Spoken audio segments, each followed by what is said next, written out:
Make the noise. This is what he usually sounds like.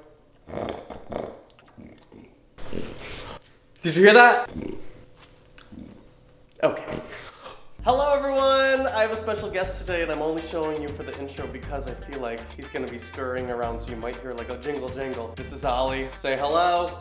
Cool. Today I am doing, oh, don't give me that look, I'm looking at the dog right now. It has been a while since I did a Q&A, so I figured I would answer some of your questions. Let's dive in. And before we get into anything, thank you to McDonald's for partnering with me and sponsoring this video. Monica says, give me your tips for a healthy relationship. Listen, Monica, I have been single for a very, very long time, years and years and years, so I don't know if I'm the one to be giving you relationship advice, but one thing that has been helpful for me is communication. I know everyone says that, everyone's all like, communication is key, blah, blah, blah, blah. But like, honestly, airing grievances when they happen is a really good thing because then it doesn't like boil and bubble and fester and explode. I feel like talking things out when they're little before they become big is a really helpful thing. Veronice, is that French? Veronice says, what's your favorite show right now? I don't watch a lot of TV, but one of my favorite new shows that I got into is the Tidying Up show by Marie Kondo on Netflix. If you don't know about it, it's basically like Hoarders, but like nice, and she's all helpful and gleeful, and she loves messes instead of like, you know that clip of Hoarders where they come into the house and the woman is like laying in her stuff and she cackles like a witch? It is not that bad. It's just like normal people who feel overwhelmed by their stuff and helping them relieve that tension. I recently tried to like go through my entire house in Marie Kondo stuff. Basically the premise is you pick something up, you say, does this spark joy? And if it's a no, then you donate it or you get rid of it and you get it out of your life. If it's a yes, then you keep it. It's like a very nice thing where you just like keep the things that are good for you. It also is really nice because it's just one thing at a time, and I feel like sometimes in life you look at the big pile of mess and you're like, how can I possibly get through that mess? It's one thing at a time. You pick one thing up, you make a decision, you move on. I feel like that honestly is very soothing, so try it in your life. Pick up a thing, does it spark joy? If not, get rid of it. For example, does this spark joy? No. Easy. Does this spark joy? Absolutely not. Huh. Does this spark joy? Yes. Hey, okay girl. Ashir says, how long have you and your man been together? Coming up on a year. Honestly, it feels like a chunk of time. I told him the other day, sometimes I'm too honest. I'm like, we've been together for a long time. I feel like I'm gonna remember you when I'm old. And he looked at me like, okay girl. Danny would like to know, if animals could talk, which one do you think would be the most rude? Well, this one. Billy says, how do you get a boyfriend when you and your crush are both shy? I would actually consider myself pretty shy. You know, like the first date jitters and you wish you could be what you want to go on a first date with. You wish you were like that fun person, but you're just kind of like, and you don't know how to like say things and ask questions. Like that is 100% me. So I feel like my best advice is to be as gentle with them as you would want them to be with you. Like you're going into that, you're stressed out, you're nervous. They are probably in the same boat. Be gentle with them, give them cushion to say dumb things, and you know, as long as it's not like red flaggy things. Not everyone's gonna be their best, most effervescent selves on a first date. Like that's the dream, but give them as much gentleness as you would want them to give to you.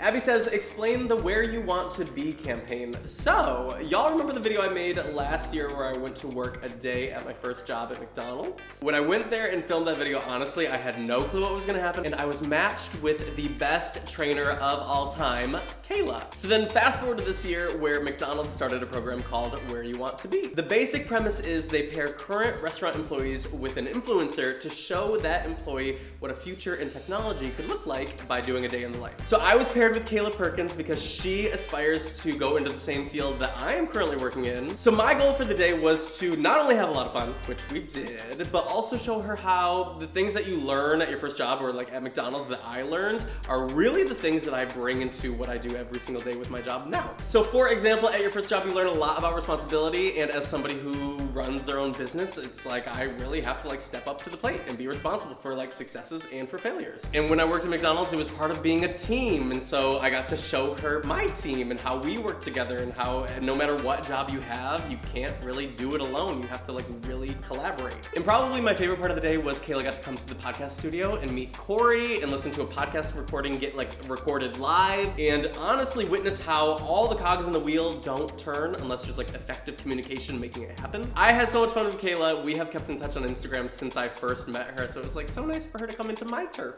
I had such a fun day. Glasses, Tyler says, do you still use Tumbler? Absolutely. 10 updates a day. TylerOakley.com. You're welcome. It's the best stuff on the internet. Haley says, are you hydrated enough? Stay hydrated, please. No, I'm not. 1 second. Let me get a glass of water. If you are watching this, you probably need a glass of water. Pause right now. Go get your water. Unpause now. Welcome back. Cheers. Ooh, pinnacle of class. Sophia says, can you name my plant? I'm bad at this. I feel like you should know. It's like it should speak to you. If you're around the plant, you should like let it guide you. I don't know if I can do this. This is too much pressure, honestly. It's like a lot of pressure. And honestly, I am in the same boat, Sophia. I need to figure out the names for my plants. I'm currently in the process of becoming a plant gay. I feel like every gay goes through stages. The stage where they dye their hair a pastel color, did that. The stage where they think they have to have an Instagram theme, did that. I'm currently trying to find myself via becoming a dad of plants. In fact, Sophia, I am going to be turning your question back on y'all because I need your help naming my plants. Okay, so I just got these 3 babies from a plant store and they are living in my home still without a name. I think they're beautiful, I think they're unique, and I love them more than you will ever know. You know when parents of like children get upset when dog owners are like, I love my child. They're like, you don't know what it's like to have a child. That's how I feel with my plants. These are my children. So I need your guys' help. Comment below what are the names for 1, 2, and 3. Let me know what they should be named. If I pick one of the names that you suggest, I'm gonna send you a little gift because you know what? It's kind of like you're my co-parent by that point. Abby says, why did you buy the OLLIE billboard? I did not.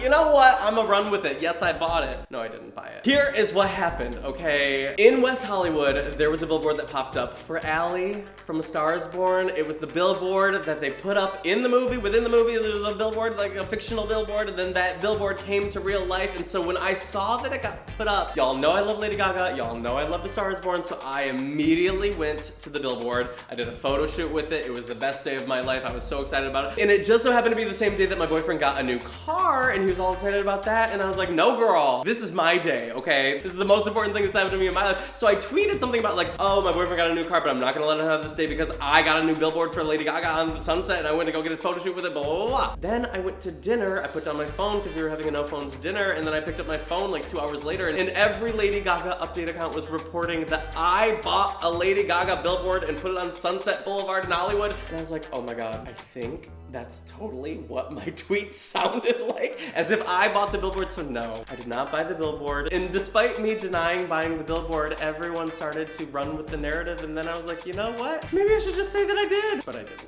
Okay, so I feel like that is all the questions for today. I will see you guys soon. Do you want to say goodbye? Come say goodbye. Thank you for watching. Good luck with your lives. Give this video a thumbs up if you liked it. See you later. Say goodbye. Okay, cool.